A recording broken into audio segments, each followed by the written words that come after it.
This is another new Black World Order TV Productions. Chopper. We down at the African burial ground, trying to, examine. People out here, doing their little ceremonies, Yoruba ceremonies to the ancestors.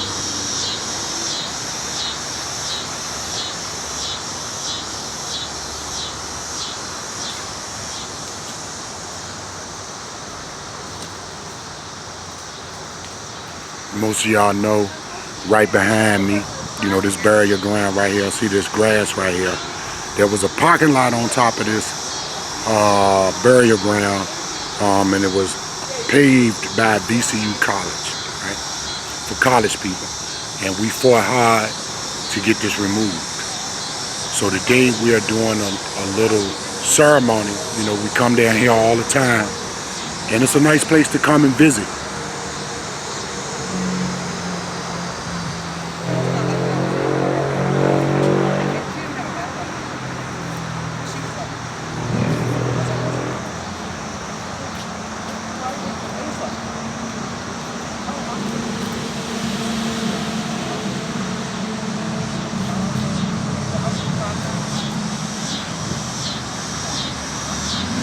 But I see you. It's like you're not invisible.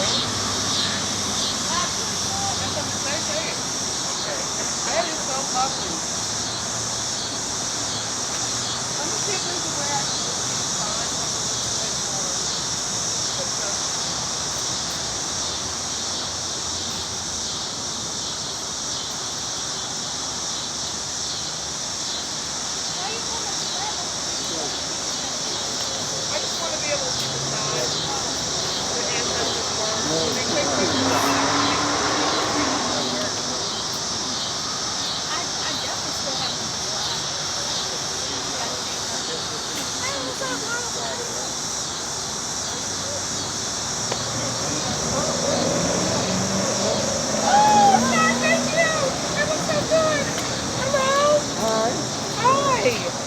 Does everybody know one another? Well, what's up, mama? Let the camera see us together. It's been too long. Turn the camera around. Me, Shahid. That's right. Old school. That's right. Been holding way it down. back since the 5% days. I'm trying to tell you, 20 years. Yeah. 20 years.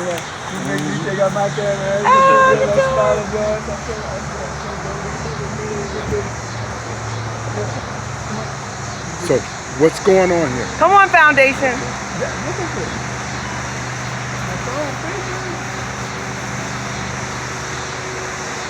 Hey, Tom. What's happening?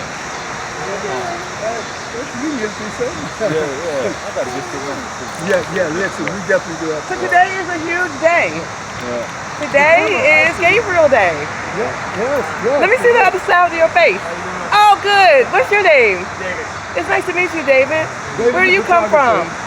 You came for photos to help us document the day?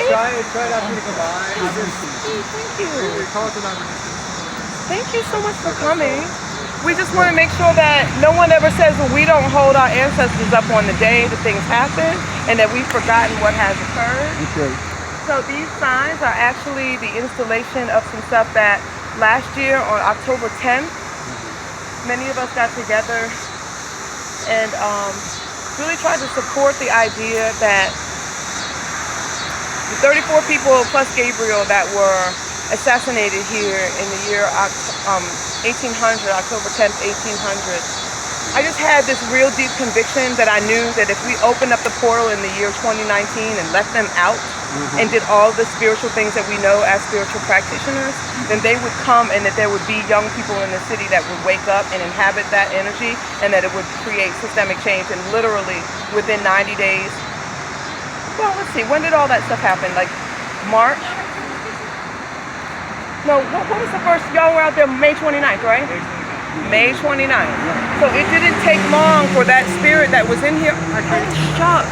It didn't take long for that spirit that was in them that hung right here against this wall, before this wall was here, but in this spot. It did not take long for those folks to be able to get into these youngins, and people like me and Shaheed, me and the brother Carlton, we feel a sense of accomplishment that we held it long enough for the youngins to come before we got so tired that there was a break in the line. So this is the front line. The front line. This is the front line. We can't fall back as generals now because Mama Joyce has passed. Mama Yape has passed. So many elders have passed. Sister Ellie. Yes, my father, Lily, my mother, Mama Lily Estes. Estes, of course, has passed. And now they are our ancestors on the other side. But the interesting thing about it is that makes us have to step up in the spaces that they were in. Because these youngins did not even know them. So obviously they're not going to be able to stand into that space. So we have to step up.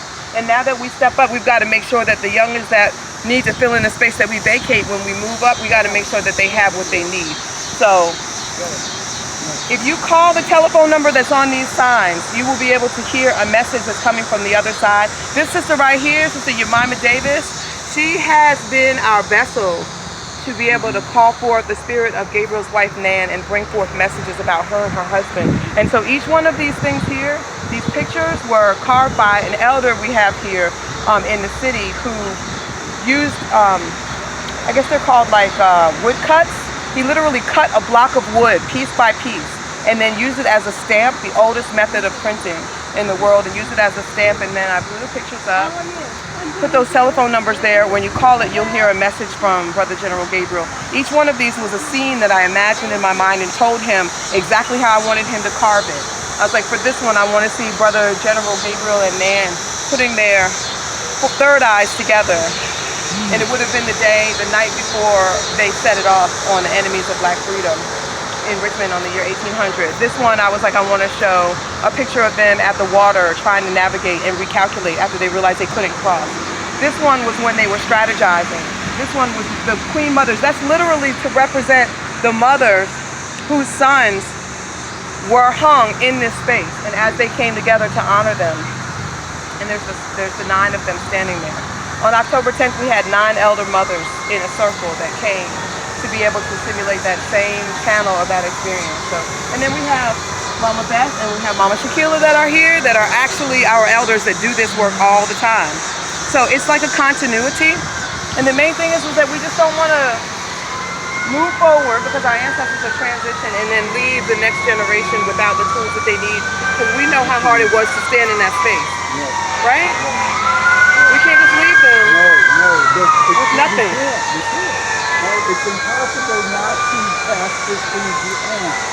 This defiance, this motivation, this desire to make it better for those who are here and behind us, for the children, for them being children. I've watched too many children grow up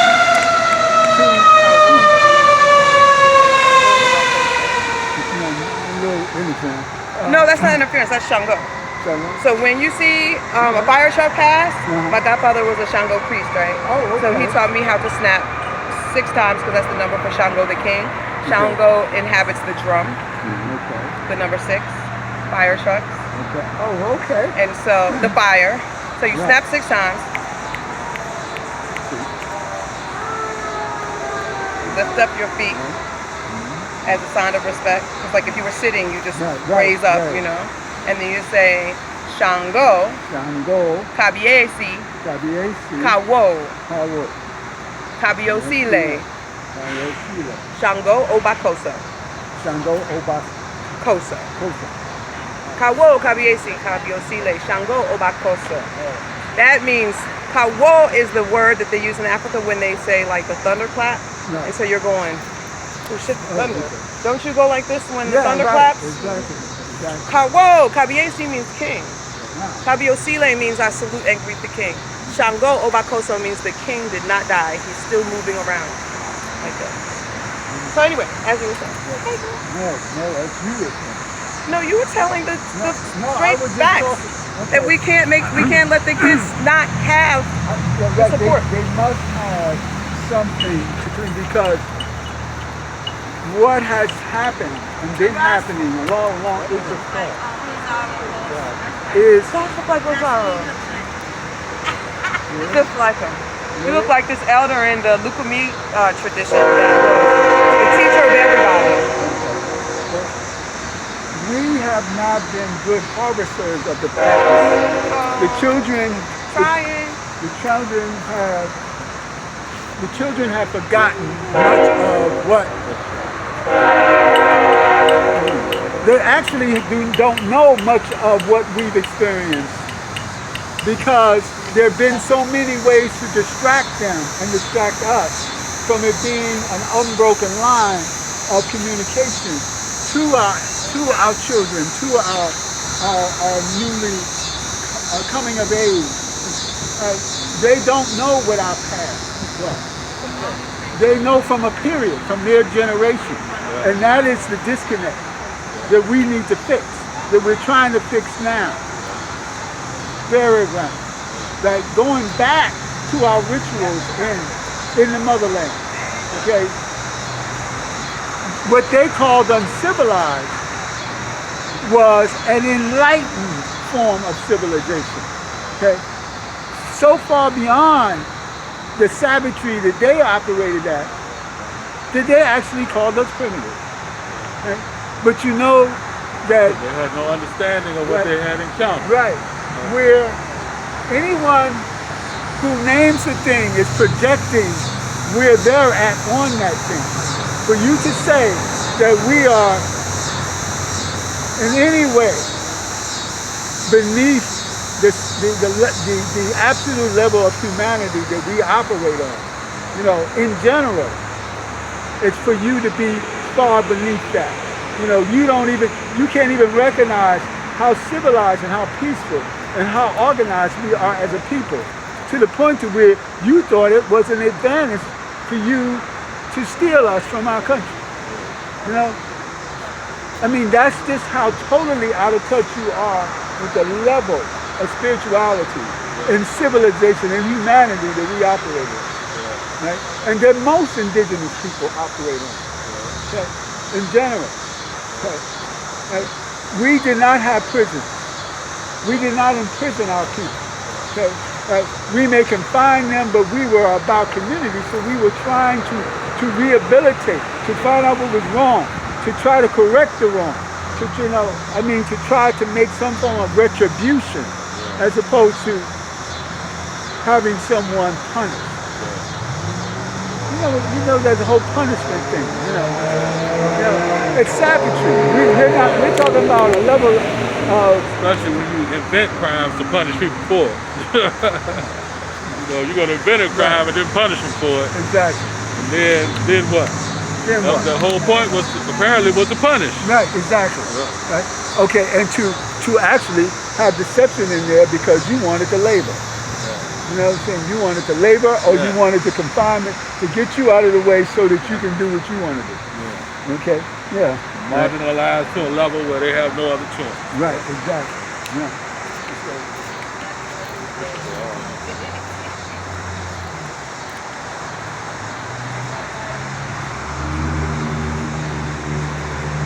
Hey, JJ.